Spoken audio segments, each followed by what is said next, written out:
আনুষ্ঠানিকভাবে আসলে তার ভিতরেও আরেকটা সরকার আছে।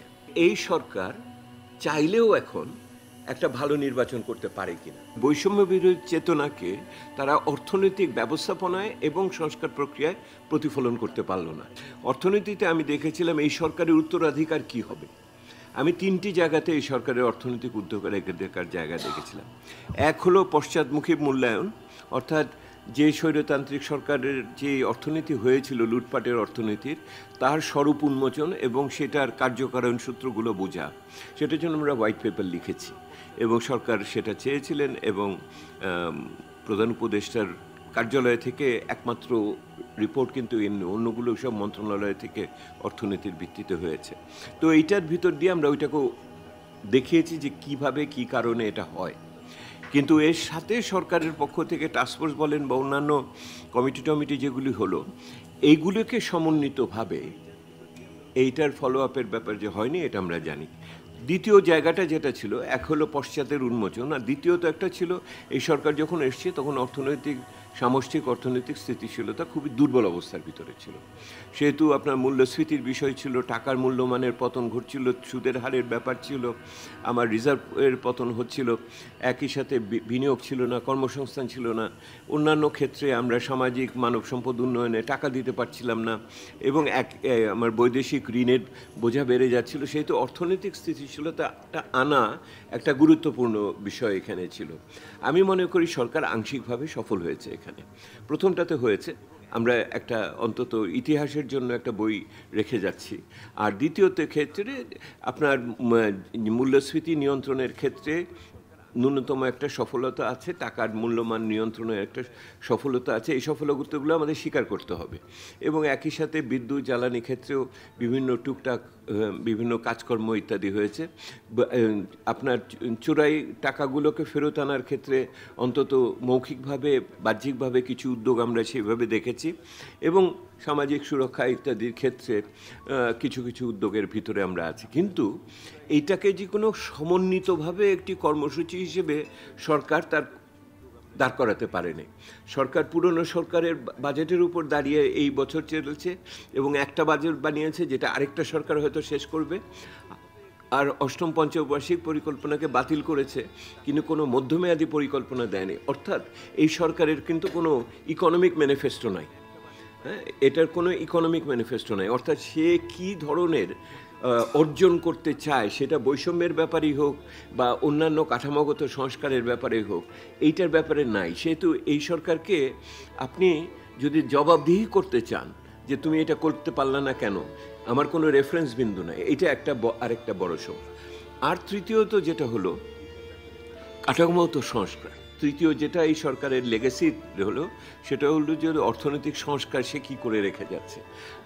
ঘটনাক্রমে সরকারের যেহেতু কোনো সংস্কার কর্মসূচির নিজস্ব কোনো অভিধান নাই, এইটাও একটা বড় জিনিস হলো। এবং সে কোন সংস্কারটাকে গুরুত্বপূর্ণ মনে করছে, এই ক্ষেত্রে কি সে শিক্ষার মানকে উন্নয়ন করার ক্ষেত্রে মনে করছে, যে সমস্ত সরকারি মালিকানাধীন প্রতিষ্ঠানগুলো আছে। দেখেন, একটা কথা কিন্তু এক বছরে হয়নি। এই যে স্টেট ওন এন্টারপ্রাইজের, এটা জুট মিল বলেন, টেক্সটাইল মিল বলেন, সুগার মিল বলেন, এইগুলোর ব্যাপারে কোনো নতুন চিন্তা বা কোনো কিছুর ব্যাপারে সেগুলো কিন্তু সেই অর্থে আসে নাই। মানে আপনি দেখেন সংস্কারের, কাঠামোগত সংস্কারের কোন কোন জায়গাগুলো আমার ধরা দরকার, এইটার ব্যাপারে কিন্তু ঐক্যমত্য আছে। এটার ভিতরে কোনো খুব দ্বিমতের জায়গা খুব বেশি কিছু নাই, কিন্তু সেইটাও সেইভাবে কোনো কিছু দাঁড় করালো না। এইটা একটা সমস্যা। আমি শেষ করি, আগাই। সেটা হলো যে বৈষম্য বিরোধী চেতনায় আমরা নতুন সরকার আনলাম, কিন্তু ওই বৈষম্য বিরোধী চেতনাকে তারা অর্থনৈতিক ব্যবস্থাপনায় এবং সংস্কার প্রক্রিয়ায় প্রতিফলন করতে পারলো না। এই যে গত বাজেট গেছে, আমি সেদিনও বলেছি, এই যে আমরা যে ওপেন মার্কেট সেলস থেকে অন্যান্য জিনিস করেছি, যেই পরিমাণে ট্রাক দিয়ে আমরা ঢাকা শহরে টাকা এবং অন্যান্য জেলা শহরে করেছি, মানে পণ্যমূল্যকে নিয়ন্ত্রণে রাখার জন্য, আমরা তো সেই পরিমাণে গ্রামাঞ্চলে করি নাই। এবং আর্থিক বরাদ্দর ক্ষেত্রে এইটা খুব পরিষ্কারভাবে আসে, বাজেটের সময় বলেছি। সামাজিক সুরক্ষার ক্ষেত্রে আমরা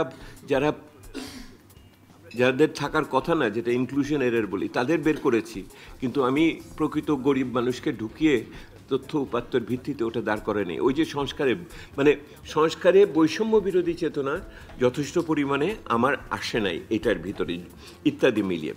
আর যেটা সামাজিক পরিবেশের কথা বলা হয়েছে সেটা এর ভিতর দিয়ে যেটা হয়েছে যে আপনার যেহেতু অর্থনৈতিক সংস্কারের ভিতর দিয়ে কোনো জাতিগত সংহতিকে আমরা আগানোর জন্য যে চেষ্টাটা আমরা প্রত্যাশা করেছি হয়নি, এইটার বাইরে সামাজিক, ধর্মীয় এবং অন্যান্য আপনার নারী পুরুষগত বিভিন্ন বৈষম্যগুলোকে আরও উৎকটভাবে চেপে বের হয়ে এসেছে।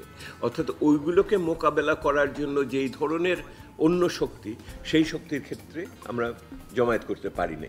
এবং সেইটাকে এখন যেটা দাঁড়ালো একটা সরকারের পক্ষ থেকে, যেহেতু সরকারের কোনো নৈতিক অবস্থান পরিষ্কার করা নাই, আপনি এমন একটা সরকারের পক্ষ থেকে এমন একটা যে সে সর্বজনীন মানবাধিকারের ভিত্তিতে অর্থনৈতিক বিকাশকে চিন্তা করছে এবং দুর্বল জনগোষ্ঠীর পক্ষে দাঁড়াবে, সে দুর্বল জনগোষ্ঠীকে চিহ্নিত করে তার পক্ষে দাঁড়ানোর জন্য পদক্ষেপের ভিতরে গেল না এখন পর্যন্ত। সেহেতু সংস্কারের যে এইটুকুও সম্ভাবনা ছিল, সেই সম্ভাবনাটুকু গরিব মানুষ তো পরের কথা, এমনকি উৎপাদনশীল উদ্যোক্তা শ্রেণীও সেইখানে ভিতরে আসলো না। আমি আর দুটো কথা বলে শেষ করব। সেটা হলো, এখন তাহলে যেই মৌলিক দুটো প্রশ্ন বারবার ঘুরে ফিরে আসবে, সেটা হলো এইটি একটি অন্তর্বর্তী সরকার, অর্থাৎ তার শুরুও আছে এবং একটা সুনির্দিষ্ট সীমিত সময়ের পরে তার শেষ আছে। এই জিনিসটাকে এখন সময় হয়েছে সামনে নিয়ে আসা, যে এটা একটা অনন্তকালীন সরকার না, এটা অন্তর্বর্তীকালীন সরকার। তাহলে অন্তর্বর্তীকালীন সরকার যদি হয়, তাহলে প্রথম এখন যে দুটি প্রশ্ন সবাইকে বিচলিত করছে, অন্তত আমাকে করে। এক নম্বর প্রশ্ন হলো সরকারের নিরপেক্ষতা। অন্তর্বর্তীকালীন সরকারের নিরপেক্ষতা এখন একটি বড় বিষয় হিসেবে সামনে এসেছে। একটা সরকারের নিরপেক্ষতা বললে তার মৌল আদর্শগত নিরপেক্ষতার কথা বলা হয় না, কারণ সে পিছিয়ে পড়া মানুষের পক্ষে থাকবে এবং এটার একটা সংকট সৃষ্টি হয়েছে, যেহেতু দুর্বল জনগোষ্ঠীরা আরও বেশি দুর্বল বোধ করছে, তারা অনেক বেশি বিপন্ন বোধ করছেন। একটা স্বৈরাচারী সরকারের আমলে যেরকমভাবে তাদের প্রতি অত্যাচার বা তাদের প্রান্তিকীকরণ হয়েছে, ঠিক একই রকমভাবে নারী, আপনার ধর্মীয় সংখ্যালঘু, আপনার জাতিগত সংখ্যালঘু এবং আপনার লিঙ্গ বৈচিত্র্যের কথা তো বলাই যাচ্ছে না। তো এইটা তো আরেক সমস্যা হয়ে গেছে। তো এই জায়গাগুলোতে এমনকি ধরেন যারা প্রাকৃতিক দুর্যোগের উপর এলাকাতে আছে তাদের ব্যাপারে, সেহেতু এখন নিরপেক্ষতার প্রশ্নটা বিশেষ করে দলীয় নিরপেক্ষতার দৃষ্টিভঙ্গি থেকে গুরুত্বপূর্ণ হয়েছে। এটা গুরুত্বপূর্ণ হয়েছে কারণ এখন মোটামুটি পরিষ্কার হয়েছে, আমরা সরকার বলতে যাদের দেখি আনুষ্ঠানিকভাবে, আসলে তার ভিতরেও আরেকটা সরকার আছে। এবং সরকারের ভিতরে যে সরকার আছে, এইটা এখন আর কোনো গোপন বিষয় না, এটা সকলের কাছেই প্রকাশ্য। এবং সেই যে ক্ষমতার চক্রটি আছে অন্তর্নিহিতভাবে, ইংরেজিতে আমরা বলি এমবেডেড, মানে তার ভিতরেই আছে, লুক্কায়িত বলেন বা তার নিচে রয়েছে, সেইটাকে এই সরকারকে তারা চাইলেও তার প্রার্থিত এলাকাতে পৌঁছাতে পারছে কিনা, এইটা একটা বিষয় হয়ে দাঁড়িয়েছে। সো এখন সরকারের নিরপেক্ষতা পুনর্প্রমাণ করা কাদম্বরীকে করিতে হইবে। 2 নম্বর প্রশ্ন, সেটা হলো যে এই সরকার চাইলেও এখন একটা ভালো নির্বাচন করতে পারে কিনা। আপোষের নির্বাচন না, আতাতের নির্বাচন না, সিট ভাগাভাগির নির্বাচন না, একটা প্রকৃত নির্বাচন, মানুষ ভোট দিবে এবং ভোট দেওয়ার পর সে শান্তিতে থাকবে ভোটের পরের দিনও, শুধু ভোটের দিন না, ভোটের পরের দিনও সে থাকবে। সেহেতু দ্বিতীয় প্রশ্নটা দাঁড়িয়েছে এইটা, এবং এই প্রশ্নটা গুরুত্বপূর্ণ হয়ে উঠেছে। এই নির্বাচন করতে হলে অবশ্যই শান্তি শৃঙ্খলার বিষয়টি, নিরাপত্তার বিষয়টি গুরুত্বপূর্ণ। এবং আমরা খুব ভালো বুঝছি যে প্রশাসনিক ক্ষমতা এবং প্রচলিত আইন শৃঙ্খলা বাহিনী দিয়ে এটা করা সম্ভব না সেনাবাহিনীর বৃহত্তর অংশগ্রহণ ব্যতিরেকে। সেনাবাহিনীর বৃহত্তর অংশগ্রহণ ব্যতিরেকে করা সম্ভব না। আমি সাধারণভাবে বুঝি যে 3-4 মাসের জন্য তাদের মাঠে থাকতে হবে এবং তারা আসার পরেই প্রথমে অস্ত্র উদ্ধারের কাজটা করতে হবে এবং একই রকমভাবে হয়তো স্থানীয় প্রশাসনের সাথে যুক্তভাবে তারা কি করবে। সেহেতু যারা বলেন in aid of civil administration অথবা সো কল লাইটনিং ফোর্স, না কি শব্দ বলে, স্ট্রাইকিং ফোর্স, এই স্ট্রাইকিং ফোর্স আর সিভিল অ্যাডমিনিস্ট্রেশনের বাইরে যেয়ে কিছু একটা হতে হবে, আর একটু প্রত্যক্ষ এবং সক্রিয় অংশগ্রহণ তাদের লাগবে। কিন্তু সেই ক্ষেত্রে সরকারের সাথে সেনাবাহিনীর সম্পর্ক মানুষের দুশ্চিন্তার কারণ হিসেবে আবির্ভূত হয়েছে। তো এই দুটো বিষয়, সরকারের নিরপেক্ষতা এবং সরকারের সক্ষমতা, এইটা এখন দুটো বড় প্রশ্ন। এইটা আগামী দিনে আগানো। শেষের জন্য বলি, যেহেতু এটা অন্তর্বর্তী সরকার শেষ হয়েছে, আমি মনে করি সরকারের সময় হয়েছে একটা ডেস্ক ক্লিয়ারিং লিস্ট করার। এখন যদি জাতির উদ্দেশ্যে মাননীয় প্রধান উপদেষ্টা বক্তৃতা দেন, আমি প্রত্যাশা করব যে উনি কী দিয়ে সমাপ্ত করতে চাচ্ছেন সেইটাকে উনি পরিষ্কার করবেন।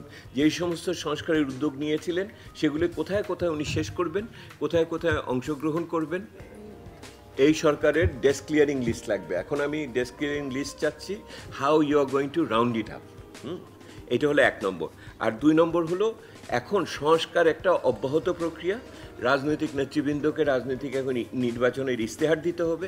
ওই নির্বাচনের ইশতেহারে আমাদের নাগরিক সমাজের পক্ষ থেকে, মিডিয়ার পক্ষ থেকে, উদ্যোক্তাদের পক্ষ থেকে আলোচনা, আন্দোলন দরকার হলে করা দরকার, যাতে ওনারা সংস্কার পক্ষকে কীভাবে নিয়ে যাবেন। দেশ থাকবে, জনগণ থাকবে, সরকার আসবে যাবে। সেহেতু এই চিন্তাটা মাথায় রেখে এই জাতি গঠনের এই অবস্থান থেকে ওই উত্তরণের জায়গাটাতে পৌঁছাতে হবে। এখন গত বছরের মূল্যায়নের চেয়ে আমি আগামী 1 বছরের এই নিষ্ক্রমণ পদ্ধতিটা কি হবে, কি বলেন, এক্সিট পলিসি না, এই নিষ্ক্রমণ পদ্ধতিটা কি হবে, সেইটার জন্য কি প্রয়োজন করবে, সেইগুলির উপরে গুরুত্ব